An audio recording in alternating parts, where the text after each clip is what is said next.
estudante do terceiro ano, tudo bem? Sejam bem-vindos novamente, semana 5 dessa vez, tá? Meu nome é Ivan Santos, sou professor do Sistema Positivo de Ensino e hoje a nossa aula, na verdade, é uma revisão, né? Vamos rever as 4 semanas que nós trabalhamos juntos aí, o Reino Plan T, e vamos tentar discutir aí algumas situações, verificar algumas dúvidas, tentar sanar algumas dúvidas que vocês tenham. Então, hoje, mais do que nunca, você vai ter que pegar o seu caderninho, vai ter que pegar as suas anotações ali, dar uma revisada ou refazer as anotações, né? Muito importante.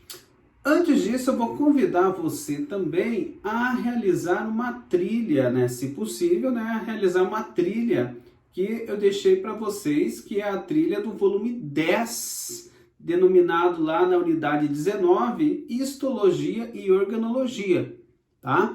Se você puder fazer a sondagem só para verificar os seus conhecimentos e tudo a respeito deste reino, perfeito, tá? Então, dê um pause aí, tente fazer primeiro a trilha, tá? Caso dê certo, né?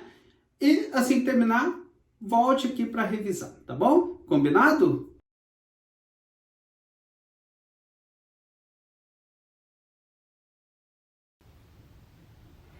Reino Plan T. Vamos lá então. Reino Plan T, só lembrando, apareceu no planeta há 500 milhões de anos atrás, tá? Então nós vamos relembrar bastante coisa a respeito deste reino. Então começamos lá. Pelas características gerais, são eucariotes, pluricelulares, autótrofos e desenvolvimento embrionário, né? Então possui desenvolvimento embrionário. São autótrofos porque realizam fotossíntese, e realizam fotossíntese, então nós já sabemos que tem pigmento fotossintetizante, ok? Bom, temos aí então essa figura clássica que aparece no seu livro e a gente vai discutir bastante características do reino Plan T através dela. Por exemplo, aparece ali algas verdes, então a possível e bem caracterizada, baseada em muitas evidências, é a origem dos vegetais a partir deste grupo, tá? Quais evidências nós temos ali? Presença, por exemplo, de cloroplastos, pigmento fotossintetizante que eu comentei agora, clorofila A e B, e parede celular com base de celulose. Então, celulose forma ali, é a base ali para a formação da parede celular. Tudo isso traz evidências concretas aí de que a origem desse grupo diversificado, desse grande grupo que é o reino Plan T, tenha sido realmente originada a partir de algas verdes, tá? Outra evidência é a questão do ciclo reprodutivo com alternância de geração. Então nós temos ali, por exemplo, 2 fases, esporófito e gametófito. O esporófito 2N, por meiose, vai dar origem a esporos N. Vamos lembrar que meiose reduz a quantidade de material genético. Esse esporo N vai germinar em ambiente favorável, obviamente, e dará origem ao gametófito N. O gametófito N vai dar origem a gametas, masculino e feminino. Ambos serão N também. Acontece que vai haver ali, então, a fecundação do gameta masculino, que sempre vai em direção ao gameta feminino, originando uma célula 2N, que vai desenvolver o embrião. Esse embrião 2N vai se desenvolver em esporófito 2N, fechando o ciclo aí, tá? Esporófito 2N, por mitose, vai dar origem às células 2N, tranquilo? Bom, então nós temos aí 4 grupos. Mais interessante que nós comentamos lá nas características gerais é o desenvolvimento embrionário. Com o desenvolvimento embrionário aparecem os tecidos, mas aí existe uma observação interessante. Como o desenvolvimento das briófitas não é completo, esse desenvolvimento embrionário, então os tecidos não são verdadeiros aqui, tá? Assim, como características gerais das briófitas, nós temos ali Lá no ciclo reprodutivo, o gametófito é a fase duradoura, tá? Alta dependência de água no seu modo de vida, principalmente para a questão reprodutiva. Precisa de água para que o anterozoide nade em direção à oosfera para a fecundação, tá?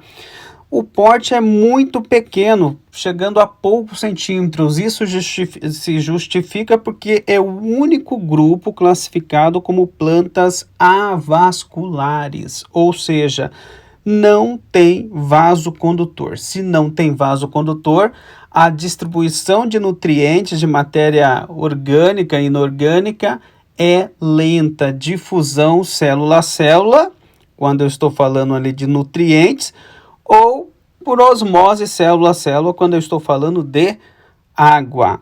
Vale lembrar que briófitas não têm raiz, nem caule, nem folha, tá? Na verdade, nós chamamos de rizoide, cauloide e filóide, tá bom? O próximo grupo que nós vamos comentar, ele é o primeiro a apresentar como novidade vasos condutores, e a partir disso também raiz, caule e folha.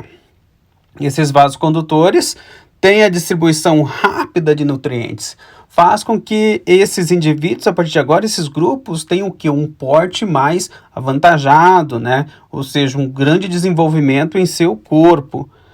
Assim, as pteridófitas passam a ser esse grupo aí já com uma grande diferença de porte em relação às briófitas. Outra diferença está relacionada ao seu ciclo reprodutivo, onde o esporófito é a fase duradoura. E atenção, alunos, atenção, alunas, a partir de agora, todos os grupos que nós vamos estudar, o esporófito é a fase duradoura, tá? Também há uma diminuição na dependência de água, embora ainda utilize água para que o anterozoide nade até a oosfera, ok? Mas essa diminuição de dependência de água permite, então, uma outra relação. Qual? Que Pteridófitas começa a migrar, a se desenvolver em ambiente terrestre, não mais em ambiente encharcado com água. Muito embora seja um grupo de transição, no Enem do ano passado foi cobrado isso, né? E a resposta era que Pteridófitas estava, sim, se estabelecendo, ou já tinha se estabelecido no ambiente terrestre, tá? E já comentamos, esse aumento no porte de Pteridófitas se deu à presença de vasos condutores. Com isso, xilema e floema, né, é responsável por essa distribuição rápida de nutrientes, ok? Bom, elas, tanto briófitas quanto pteridófitas, são classificadas como criptógamas. E o que é ser uma criptógama? É ter o aparelho reprodutivo não visível a olho nu, ou seja, nós não conseguimos identificar, não é aparente, né? Então, são estruturas muito simples, né? Diferente de gimnospermas e angiospermas. Nós vemos, por exemplo, a transição de pteridófita para gimnosperma aparece, para gimnosperma aparece ali semente, né? Então, semente já traz ali uma estrutura reprodutiva visível, muito bem elaborada, mais complexa, cheia de etapas. E essas sementes, ela é importante porque vai possibilitar um evento interessante que é a dispersão. Ou seja, essas plantas, a partir de agora, vão acabar se distribuindo nos diversos ambientes terrestres. Na verdade, a consolidação, inclusive, desses grupos no ambiente terrestre. Por quê? Vamos entender. A gimnosperma, então, ela conquista definitivamente esse ambiente porque ela tem uma independência de água, né, para a reprodução. Contrariamente ao que aparecia em briófitas e pteridófitas. Aqui em gimnosperma não precisa de água para a reprodução. Por quê? Porque começa a aparecer aqui pela primeira vez os grãos de pólen, né? os grãos de pólen acabam aparecendo aqui. Da onde que vem esses grãos de pólen? Vem do estróbilo masculino. A oosfera vem do estróbilo feminino. Então, o estróbilo é uma estrutura que tem os dois ramos, né? A parte masculina e a parte feminina na planta. E precisa ali do vento para que ocorra a fecundação. Ocorrendo a fecundação, ocorre o desenvolvimento da planta, né? E tudo mais. Mas é importante lembrar aqui que nós já tínhamos comentado anteriormente, a fase duradoura é o esporófito, ok? E a novidade que traz é a presença de semente. O que é essa semente? É uma estrutura formada por tegumento ou casca, um embrião e um endosperma que vai nutrir este embrião. Isso é importante porque a semente ela consegue ter uma vida útil muito maior, né? Ela consegue ficar meses, algumas espécies até anos sem germinar. Quando em ambiente favorável, ela vai germinar, dando origem, então, a uma nova planta, ok? Um outro grupo que vem logo na sequência, que nós chamamos de plantas completas, né? São as angiospermas. Por quê? Porque aparecem todas essas estruturas que nós comentamos, né? Raiz, caule e folha, vasos condutores, semente, mas também aparece flor e fruto. Essas angiospermas, elas precisam de agentes polinizadores, então a flor vai fazer esse papel, esse chamariz, vai liberar néctar para que insetos, aves, mamíferos venham até a flor, se alimente desse néctar e consiga fazer a distribuição de pólen para outras flores, realizando ali a fecundação. Ela é cruzada quando vai de uma planta para outra, de uma flor masculina para uma feminina, ou ela pode fazer a autofecundação quando a flor é monóica, ou seja, tem os dois sexos, né? Parte masculina e feminina juntas. E já tínhamos comentado juntos que o esporófito é a fase duradoura, ok? Outra importante informação é que elas são fanerógamas. O que é isso? É quando a estrutura reprodutiva ela é visível, né? Ela é bem desenvolvida e nós enxergamos com facilidade a olho nu, tá bom? Então, fanerógamas, nós temos duas, angiospermas e gimnospermas. E criptógamas também temos duas, briófitas e pteridófitas. Avasculares só temos as briófitas e vasculares, temos pteridófitas, gimnospermas e angiospermas, ok? Vamos falar então um pouco de histologia. E o que é a histologia? É o estudo de tecidos. Nas plantas, vamos começar estudando o tecido embrionário, que também recebe o nome de meristema. Quais são as características desse tecido? Então, relembrando lá, tá? Tecido de crescimento origina diversas partes da planta, tem intensa atividade mitótica, ou seja, divisão celular em grande escala. Por quê? Porque se eu estou falando em desenvolvimento, em crescimento, eu tenho que ter um grande número de células se desenvolvendo, se dividindo para se multiplicar, aquele paradoxo matemático que nós tínhamos comentado, tá? E esse tecido meristemático, ele é responsável pela diferenciação e origem dos tecidos permanentes, né? Então, trazendo ali células especializadas. Nós temos um meristema primário. Esse meristema primário vai fazer o crescimento, vai realizar o crescimento primário, que é o apical ou longitudinal. Quando eu falo em apical ou longitudinal, geralmente estou associado à altura, né? Então, cresce para cima e também cresce para baixo com as raízes ali, tá? Onde eu encontro? Então, encontro no caule, né? Através dos brotos ou gemas, que é muito fácil a identificação, mas eu também encontro na raiz com células se dividindo e se diferenciando ali, por exemplo, em coifo, caliptrogênio, que é um tecido meristemático, dá origem à coifa, tá? Elas também atuam na formação de folhas. Nós temos aqui mais 3 exemplos dos meristemas primários, né? A protoderme, o meristema fundamental e o procâmbio. Então, vamos entender aí o que é isso. A protoderme, ela está relacionada a revestimento, então vai dar origem a tecidos de revestimento, enquanto que o meristema fundamental, preenchimento e sustentação, e o procâmbio vai originar vasos condutores primários, né? Bom, paralelamente a esse tecido embrionário, nós temos então os tecidos permanentes, também chamados de tecidos adultos. Então, temos 2 tipos de tecidos: meristemáticos, embrionários e permanentes ou adultos, né? Esses adultos, eles são formados a partir de células diferenciadas desses tecidos embrionários, tá? E desempenham funções específicas para a planta. Quais funções? Revestimento, preenchimento, condução e sustentação. Então, olha só que interessante como é que vai ficar o nosso esquema agora, né? Então, a protoderme vai originar o tecido de revestimento, que é a epiderme, que é um tecido adulto, tá? A epiderme é formada por células vivas e podem ser aclorofiladas.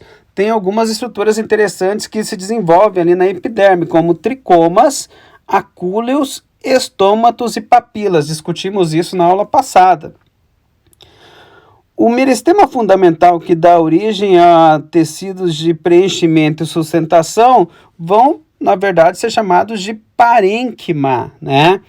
Que é o tecido de preenchimento, que pode ser dividido em clorofiliano e de reserva. E quando eu falo em tecidos de reserva, são tecidos que armazenam algumas substâncias, como amido, no caso do amilífero, aquífero, que armazena água, e aelífero. O aelífero, ele armazena ar, né? Outros tecidos que nós não estudamos ainda, que são diferenciados do meristema fundamental, é o colênquima e o esclerênquima. Nós vamos estudar nas próximas semanas, tá? E o procâmbio, que dá origem a tecidos condutores primários, eu vou chamar aqui de xilema e floema primário, tá? Então, esses tecidos aqui com esse balãozinho vermelho são os tecidos permanentes adultos. Mas só existe o meristema primário? Não. Existe também o meristema secundário. Qual que é a diferença? O meristema secundário vai partir da desdiferenciação de tecidos adultos, tá? Tem um crescimento secundário que é em espessura, tá? E também tem intensa atividade celular, intensa divisão mitótica. Bom, temos então 2 tecidos do meristema secundário aí, felogênio e câmbio vascular, tá? Vamos lembrar que felogênio, ele é originado a partir do parênquima, e o câmbio vascular é originado a partir de células centrais ali do caule e tudo mais, né? Bom, o felogênio, ele também está relacionado a revestimento, né? Enquanto que o câmbio está relacionado a vasos condutores, ok? Então vamos ver aí quais são esses tecidos adultos que vão ser originados a partir do meristema secundário, né? Os tecidos de revestimento originado a partir do meristema secundário é a filoderme e o suber. Lembrando que o suber é uma camada externa formada por tecido morto. Isso se deve à suberina, que faz aquela impermeabilização do tecido. Enquanto que a filoderme é um tecido vivo que se desenvolve internamente ao felogênio.